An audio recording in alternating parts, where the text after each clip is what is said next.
Nu, sāk ar to, ka kāds nav vispār teātris. Nu, sāksim ar to, kāpēc vispār izvēlējies teātris. Tā, sveiks, Manfreds. Sveiks. Mums kolēģis no Spolpilciena. Teātris vispār izvēlējās pilnīgi nejauši. Vecajā balerijas vietā tur bija tāds stand-up shows vienā vakarā. Mēs ar čomiem tur tā kā savācāmies un kaut kādā nejaušā kārtā man tur pasauca skatuves un tad mēs tā diezgan labi nozīmējāmies. Tur visi tur smējās un es savu algu nopelnīju. Un tad bija pagadījās tā, kad Baiba Batmana bija, tagad liela vēsturniece Latvijā, kas bija jauna krāna, tad pagadījās tā, ka viņa pamanīja, viņai jau bija Lielputonas teātrī, un viņa vajadzēja aktīvi tur. Un tad viņa man saka, vai negribi, un es jau, protams, tajā vakarā es jau neteicu, es teicu, jā, man ļoti interesē, patīkās, un es būšu, un tā es, protams, uz to aizmirsu, patīk viņas piedāvājumu. Un tad pēc tam jau, pēc kaut kāda laika, tad man tur zvanīja un tāpatās tomēr rokās dabēja. Es domāju, pamēģināšu. Lai gan jāsaka, ka jāattīstās, ka teātris man patika sen, jo agrāk bērnībā mana māsa bija, viņa bija aizvedusi man uz Nacionālo teātri, kur bija izrādē Princis un Lukzēns. Es biju pārsteigts, absolūti pārsteigts, man ļoti patikās. Un, lai gan es tā nebija iedomājies sevi uz skatuves. Nu, tas bija 14. gads. Ja nemaldos, oktobris. Un tad tur bija par godu visiem tiem ne pils, bet bija tie muļu svētki, kā viņi skaitās katru gadu tur. Nu, tad man pirmā loma bija muļškums. Motīvi bija no Velna kalpiem. Un tā tas aizsākās. Es jau pārliecināts īpaši nebiju, bet pirmā režisora vēl galvenā man bija. Un viņi teica, zini, tev ir kaut kas senīsāk. Tu esi dimāts, kas jāslīpē. Man tie vārdi tā iepatikās. Kad es jau var teikt, 10 gadus slīpējos, ko darīt. Un slīpējos pie dažādākiem režisoriem. Pamatā teātris pamata man Lielputonas, kur es tā kā uzsāku, ja. Un tad pēc dažiem gadiem pasēdējām ar Robertu Avotu. Šī gada labāko aktieri, kā mēs jau zinām. Pasēdējām pirtī, un viņš bija redzējis manas izrādes, viņš teica, tev vajadzētu to pamācīties. Uzaicināja man uz Alunāna teātri. Vai starp Alunāna teātri un Lielputonas teātri ir kādas būtiskas atšķirības? Pamatā es laikam, ka teikšu jā un nē. Pašos pamatos visi amatieru teātri deg un priecājās par to, ko viņi dara priekš skatītājiem. Bet kāpēc nē? Nu, tāpēc, ka Lielputonas teātris viņš ir tomēr mazāks teātris un tātad ar ierobežotāku budžetu. Lielākoties drēbes un aksesuārus meklēja aktieri paši. Savukārt, kas man pārsteidz un patikās šeit Alunāna teātrī, tas, ka šeit ir milzīgas 2 vai 3 garderobes. Un par to nav īpaši jādomā. Līmeņa ziņā jāsaka, ka te arī lielāka konkurence Alunāna teātrī, kas man tā kā patīkās, jo tad tu arī daudz vairāk slīpēties, daudz vairāk mācīties ne tikai no režisoriem, bet arī no kolēģiem aktieriem. Cik tev ir bijuši režisori Lielputonai? Lielputonai man ir bijuši 3. Pirmā režisora bija vēl Glauna, viņa gan nebija ilgi tur, diemžēl, bet tur mēs paspējām, nedaudz pastrādāt. Tad, kad vēl vairs nevarēju, tad mums atnāca Vija Zelme. Nu, to es uzskatu skolotājiem, vieglas viņas mildes, bet es jau brīžiem vēl pasmējos, ka nesu viņas karot mazliet, jo viņas skolā viņai bija milzīga pieredze teātrī. Es nezinu, vai droši vien, ka viņa Alunāna arī droši vien, viņai ir bijusi saistība. Jā, iesaistīt. Jā. Un tas pašas pamats viss, es esmu iemācījies un pateicīgs tieši viņai. Un ļoti labas lugas, ko es pie viņas nospēlēju, bija manas pirmā Līnas Lugā un spēle brāļiem Akšals Veglītis. Tās bija tāds labākās. Nu, un šobrīd mēs strādājam ar Ilzi. Bēdi Rīna, kas šobrīd vada to autors teātru, ar kuras palīdzību un manas labās komandas palīdzību mēs ieguvām šogad 9. vietu Latvijā, kas īstenībā ļoti labs rādītājs, izrādīja bīstami sievu Reiķkūnīs. Prieks bija tur sadarboties, jā. No, izrādījām. Almāna teātrī, tātad tu sāki pie Arvīda. Jā. Kāda bija sadarbība ar Arvīdu? Es teikšu tā, ka neskapēc Arvīds pret mani nebija īpaši prasīgs. Pirmā luga, uz kuru es tiku pie viņa spēlēt, tās bija Meldermeitiņas. Un, ja nemaldos, tas laikam 17. gadā, tas varēja būt tā. Un pirmā izrāde jau bija brīvdabas, braucāmas brīvdabas, neatceros, kur pilsēta. Viņš nebija prasīgs, bet viņš kaut kā, uzticējās ārkārtīgi. Es nezinu, tāda brīnumainā kārtā bija uzticība. Es pat cik biju iesācējis un tā, šeit Kalnānā vismaz, jā. Un tam līdzīgi, bet pēc tās Meldermeitiņas bija kaut kāds problēmas Robītam ar veselību, kurš tēloja Skroda dienas silmečos, viņš tēloja Skrodeni. Un viņš nevarēja parādīties, bet tam Skrodenim tad diezgan nopietni loma bija. Un man Arvīds zvanīja, tā bija otra diena, es kā šeit atceros. Un viņš tāds, varēs paņemt, aiziet to vajag. Es saku, labi, mēģināšu, ko darīt. Un saka, ka jābūt gatavam, viņš saka, sestdien jābūt gatavam. Tad es biju šokā. Domāju, kā tā vajag. Tur viņam diezgan iespējīgs tas daudzums bija un tā, bet man paveicies to, ka YouTube'ā es atradu 98. gada Skroda dienas silmečos, un tur vēl poga tēlotos Skroda. Es diezgan daudz tur pakopēju, kaut kur mēs samazinājām tos tekstus ar Arvīdu un tā. Atsakot, sanāca labi, es Arvīdu nepievīlu, un tā kā mums tā sadarbība turpinājās arī turpmāk. Mēs vēl paspējām gan Kamēliju drāmu, paspējām. Kādas vēl tur bija, galvā nenāk. 6 maz bundznieki, kur mēs ar teviem kopā bijām. Tad Jestra muzikāla izrāda, kur man bija pārsteigums, kad, ne pārsteigums, bet iespēja arī pašam uzdziedāt, jo tajos ierakstos, kur bija tās dziesmas iedziedāts, to bija dziedājuši paši aktieri, un mums bija viena diena, kad tur visi sanācām, un es savu greizo balsu arī piedalījos, man ir mazliet prieks, ka man jātur dzirdēt tajos ierakstos. Tas tā. Tā kā jā, sadarbība mums bija diezgan laba. Diemžēl pēdējā luga mums neizdevās, tas bija luga dibenā, jo Arvīds gribēja par godu Robertam Avotam. Tā kā pat cik 10 gadi bija pagājuši, no Robertam Avotam tā bija, cik es saprotu, bija pirmā luga Alunā teātrī. Tad par godu viņam, tā kā Arvīds gribēja viņu atkal pacelt, Maksims Gorkijs, krieviski, Ņemiņi saucās. Bet tas bija pēdējais darbs, par kuru mēs tomēr, diemžēl, nenovadām uz galvu. Kāpēc? Tāpēc, ka Arvīds aizgāja. Tā bija viņa nepabeigtā luga, un mēs nebijām tālu tikuši. Tas bija tāds. Jums viņa tā kā bija tikai sākuma stadijā? Pa lielam jā. Un cik jau, kā mēs zinām, amatieru teātrī cilvēki strādā daudzās vietās, nevienmēr visi tiek, un tā organizācija tur sanāk, kāda sanāk, kā kurš tiek, tā tiek, un tāpēc galvam tomēr varbūt saulē ātrāk būt, bet tas tā. Bet pēc tam tevi uzrunāja Dace. Jā. Pareizi, es taču aizmirsu paietēju Latviešu biedrības teātris.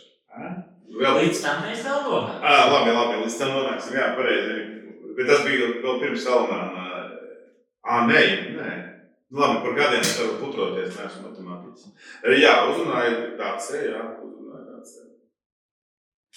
Bija pagodinājums, jā. Arī ļoti augsts līmeņa režisori. Vispār cienu visus režisors, ar ko es strādāju. Tāpēc, ka tur var ļoti daudz iemācīties, un viņiem režisoram ir ļoti liela svari šajā visā aktieru darbā. Tā. Tad Spoku vilciens tev bija pirmais darbs pie Daces? Nē, vai viņa bija Dievas sala.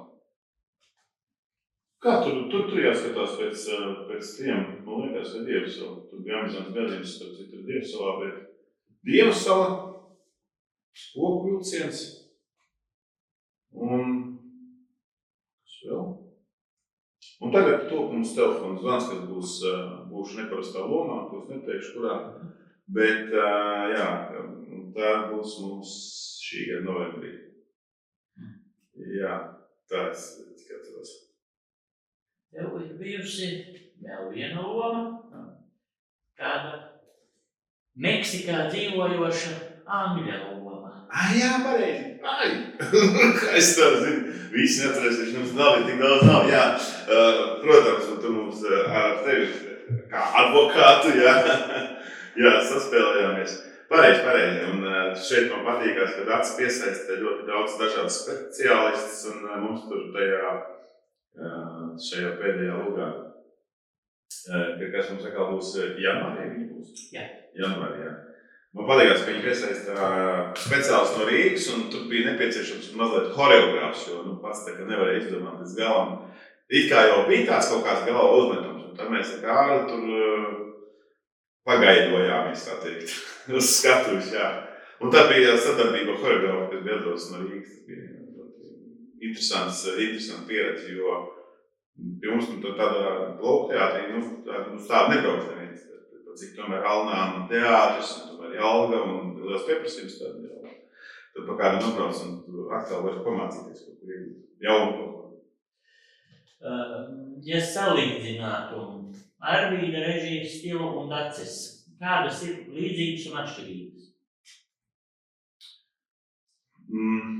Līdzības. Es drīzāk teiktu, kaut kur ir atšķirības. Ar Daci man patīk strādāt, tāpēc, ka viņi kaut kādā veidā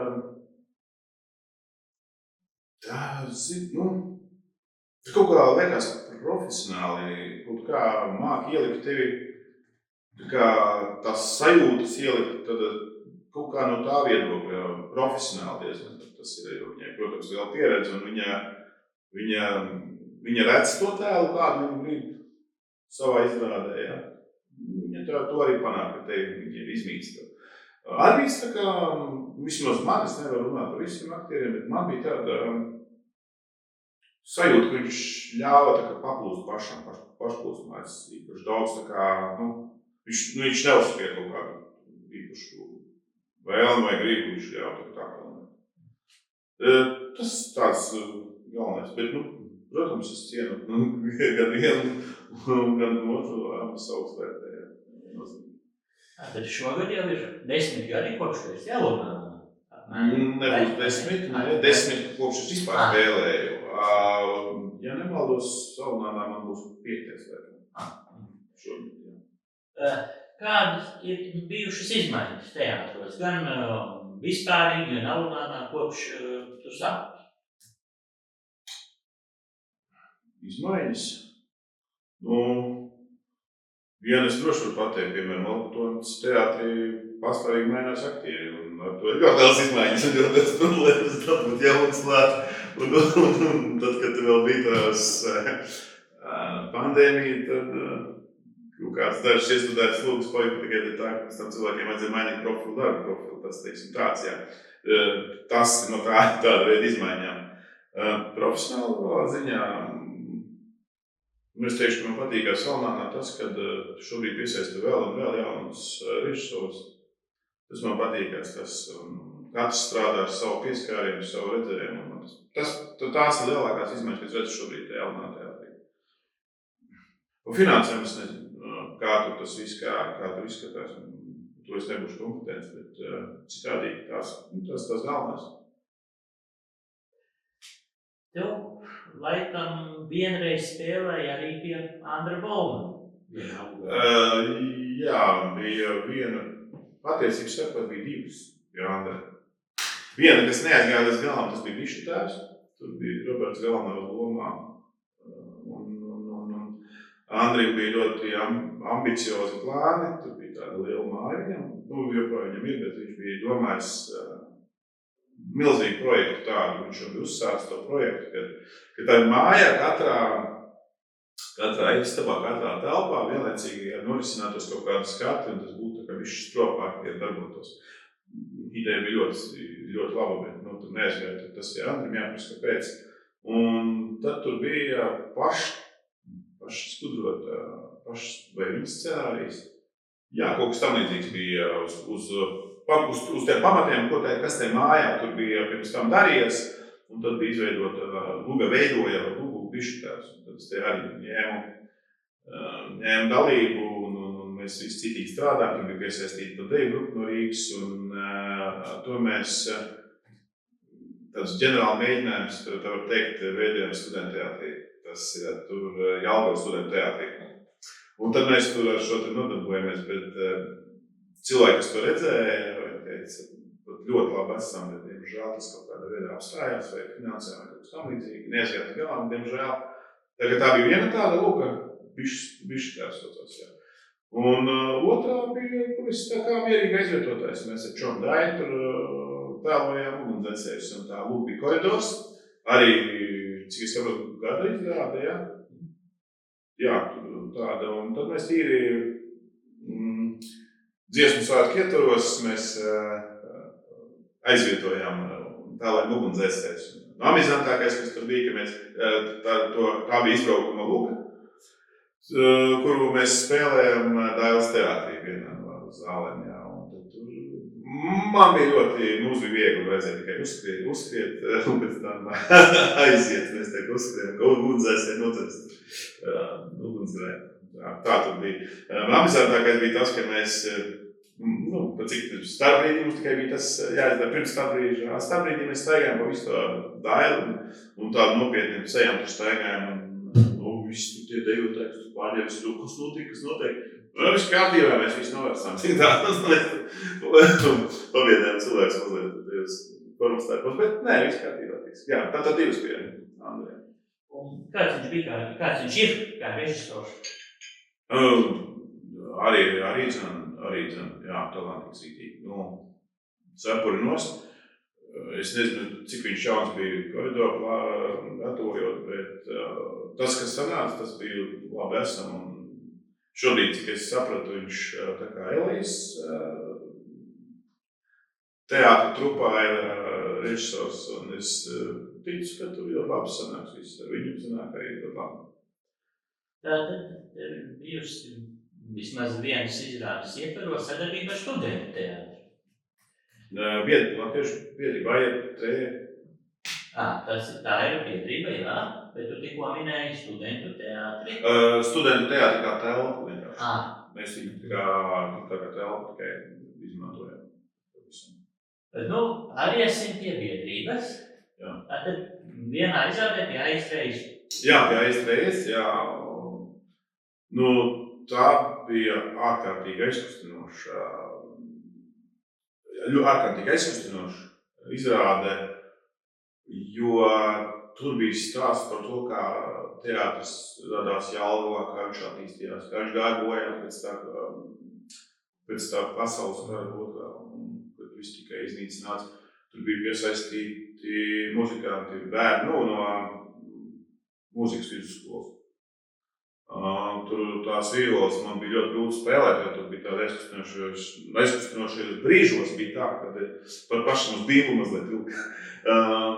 Izrāda sauc tās tilti uz Atlantīdu, ja pareizi atminos. Jā, un tur es tēloju tā kā teicēju.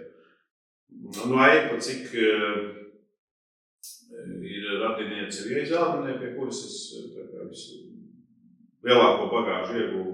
Tad viņi tā kā arī bijusi tām izrādēm, un viņi teica, ka viņi grib tā kā visi audzēkumi tur redzēt savā tajā izrādē, un tad mums tas izdevās. To mēs rādījām Rotā, tā bija ne tikai viena reize, bet tā bija brīnišķīgi, jo bija ļoti sirsnīgi ārkārtīgi. Un es ārkārtīgi ceru, es jau nezinu kā, ja dzird, tad es ceru, kad viņi varētu mēs parādīt arī kultūras namā ar laiku. Tā bija mans sadarbība. Kāds bija kolektīvs biedrības teātrī? Brīnišķīgs. Tur arī bija, katrs darīja savu darbu, cik vien labi spēdams, un visi ļoti labi sanāca. Man ļoti patikās.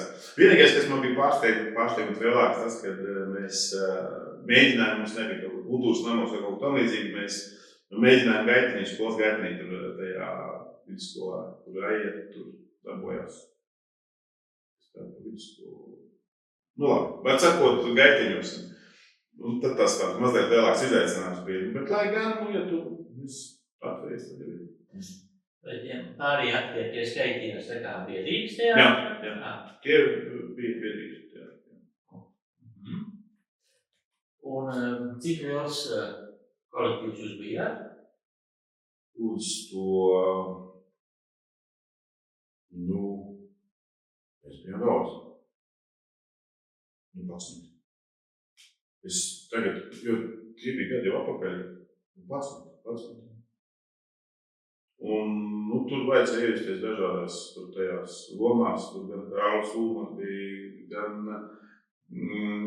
arī Adolfs Algāns bija pa brīdi, tur sižetiski parādījās, un viss bija tās mukas lats par gadiem un tā. Jā. Un to darīja visi aktieri, un viņi mainījās, pārdirbās, un viss to darīja. Jā. Kuri personāži tev tika? Es Adolfu Algānu. Jā, pa brīdim notika pārģērbšanās, es biju gan teicējis, arī pa brīdim. Jā, tas tāds Ulmani, man liekas, iztēlojā. Un tas bija vienas izrādes ietvaros. Tas bija ļoti interesanti salikts, bet tā gaumīgi. Nomaini tās drēbes, tur noliek, tu paņem cepuri, tur uzreizām cits esi, tur tas personāži tur viss, un tie vēsturiskie personāži, un kā tās lūdziņas tapa, ja, kā tajos laikos. Un jums tā kā arī to visu paskaidroja? Jā. Visam tam mēs gājām cauri, un tur bija tik skaisti uztaisīts, ka tur skatītāji papildus vēl tam, ko es tur vēl vervelēju par to visu, vēl papildus skatus bija tas, uz palika rādītas, kā šaucās. Divi. Es saprotu, par ko tu runās, arī es aizmirstu kādu. Jā. Rādīja bildes un bildītes un visiem gadiem un tā tālāk.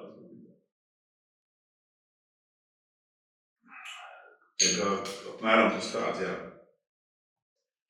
Un kāds ir bijis tas režijas stils līdzīgs kā un teātra režisoriem, vai tomēr savādāks? Viņai ir kaut kāds, es nezinu, man grūti pateikt, kaut kāds tāds dvēselisks, tas skatījums tāds kaut kāds. Es nezinu, tā baigi grūti pateikt. Tāds, ar sirdi un dvēseli tā pamatīgi, tā kaut ko. Bet, caur viņas to prīzmu skatoties, caur viņas to sirdi un dvēseli, arī mēs to dvēseli kaut kādā veidā. Tas kaut kas tāds. Kā tu domā, cik ļoti teātra aktieri ietekmē izvēlēto repertuāru? Piemēram, ja Trejas izrādē jūs būtu visi bijuši, teiksim, 11 gadnieki. Vai jums joprojām būtu izvēlēts to vēsturisko personāžu teātrī, vai tomēr jūs kaut ko jaunāk, teiksim tā, rādītu? Es domāju, ka tas uzdevums, ko liktu režisori, tas būtu izpildīts viennozīmīgi. Un ja vajadzētu tēlot dažādu vecumu gadu, domā? Es domāju tā, vai, piemēram, vai jūs varētu parādīt, kādu Augustu Kocebuluvu, vai, piemēram, pusauži gribētu skatīties kaut ko, kas ir tapis pirms, 100-200 gadiem, un spēlēt kaut ko tādu. Tas laikam tiešām tam ir atkarīgs no aktieriem. Tas būtu, man grūti tā pateikt uzreizām. Protams, režisoru uzdevums ir viena lieta, bet otra lieta atkal jau par tās katra aktiera redzējums uz to arī. Tas laikam nebūtu tik vienkārši panākt, bet varbūt arī. Iedomāsimies, ka tu būtu režisors, Kāds būtu tavs iespējamais recepts? Ko tu gribētu iešķirt? Nu, es visu laiku, es nezinu, kaut mani, nezinu, šarmantāku redzu vairāk ļaundaru lomās šeit Tallinā teātrī, es tomēr vairāk gribētu ticēt un vairāk man patīk tomēr komēdijas. Tāds, man patīk, ka cilvēks manā zālē. Un nevis ākstoties cirku taisot, bet tā, lai... es kādiem es teicu 80% no panākumiem, protams, materiāls, scenārijs. Es esmu iekritis uz Reju Kūnī, man viņš šobrīd ir lielākais favorīts. Izrādēm es vēl pagaidām vismaz nevienu tādu jautru lūgu. Nē, tikai bez skandāla Jelnā teātra izrāda, tikai bez skandāla. Dats Vilni jābija. Iestudēja arī Rejas Kūnīs. Tur bija pirmā reize, kad viņš sastapos un arī turēja vēdēnus meklēt. Laikam, ka tas ir vēdē. Es vairāk uz komēdijām. Kā tu domā, kādas izmaiņas varētu būt teātrī pēc kādiem gadiem 10 vai 15? Vai vispār būs kādas? Būs, viennozīmīgi būs. Diemžēl nekurš katrs tagad jau, ja mēs pastamies laika griezumā, vēlās iestudēt pašu Alunānu. Pirmkārtām dēļ tā specifiskā raksta runas stilā un tā gadsimta to laiku apstākļiem un personāžiem, tad tas jau ir mainījies, mūsdienās, tad jau pavisam savādāk, un jaunajai paudzei būs interesanti skatīties tik ļoti un aizraujoši tos laikus, un tāpat es pieļauju arī, tas mainīsies nākotnē. Un vēl vairāk es skatos, ka, piemēram, nākotnē tehnoloģija attīstība, ko mēs redzam jūtu tektonikā, kad ļoti daudz tiek izmantotas tās digitālās lietas, Tā kā es domāju, būs izmaiņas viennozīmīgi. Un ko teātris varētu darīt nākotnē, lai piesaistītu jaunus aktierus? Lai piesaistītu jaunus aktierus? Pirmkārt jau tām lugām izvēlētājiem jābūt tādām, lai piesaistītu skatītājus jaunus. Un lai tie jaunie skatītāji, tāpat kā es pirms tiem 10 gadiem skatījos pavērtu muti, kā mans draugs Roberts spēlē uz skatuves. Un es tā padomāju, man jau es jau nekad tur nebūšu. Šeit mēs spēlējam. Tātad pirmkārt jāpatīkās. Jāiepatīkās jaunai paudzei, tas, ko dara uz skatuves. Vecā paudzei to tā var nosaukt. Tā kā tā, lai cik tas banāli nebūtu, tad tajā manā pēdējā lugā, kas bija tas Rejas Kūnī Kristēps jau, tad, maziem bērniem ļoti patikās, kā es tur avīzēju. Tā kā tā trika, laikam jātais, es nezinu. Tā kā tā, tas ir tāds mans skatījums. Paldies par sevi. Labi, paldies, kad pasaules uzaicinājumu. Galvenais paldies, ka tu dari to, kas tu vajadzīgo nepieciešamo daru un iemāc informāciju par tām lietām. Jā, paldies!